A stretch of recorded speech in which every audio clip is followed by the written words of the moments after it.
बिस्मिल्लाहिर्रहमानिर्रहीम। शादी ब्याह और दीगर तकरीबात में ओवर ईटिंग एक आम सी बात है।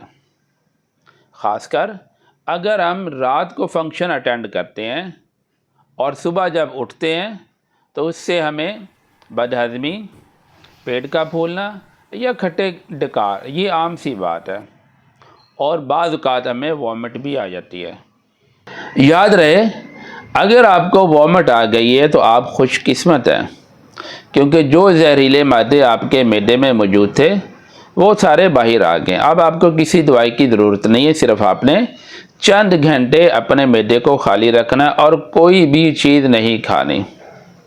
इस सूरत हाल में सिर्फ आपने ये करना है कि आपने एक गिलास नीम गर्म पानी में एक लेमन और थोड़ा सा काला नमक 2-3 चुटकियाँ मिला के वो आपने पी लेना है।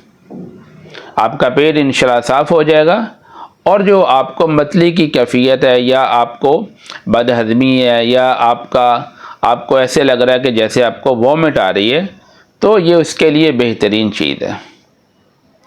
लेकिन अगर आपके पेट में दर्द हो रहा है तो आपने अजवाइन और ज़ीरा इसका कावा पीना है। आपकी दर्द इंशाल्लाह चंद ही मिनटों में दूर हो जाएगी। जब हम ओवर ईटिंग करते हैं तो याद रखें कि हमारे जिस्म में शुगर और सोडियम की मिकदार ख़तरनाक हद तक बढ़ जाती है, जो कि जिस्म से पानी को बाहर नहीं निकालने देती। इस सूरत हाल में हम लोग बाद का जब हमारा पेट फूला होता है तो हम पानी भी नहीं पीते।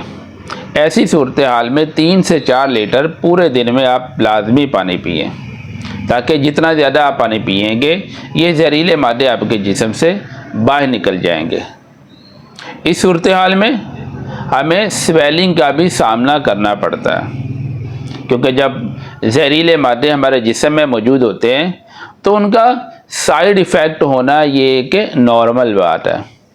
बाद लोगों को स्वेलिंग भी हो जाती है, तो इसमें परेशानी वाली कोई बात नहीं है। आपने सुबह और शाम अजवाइन और ज़ीरे का कावा आपने पीना है।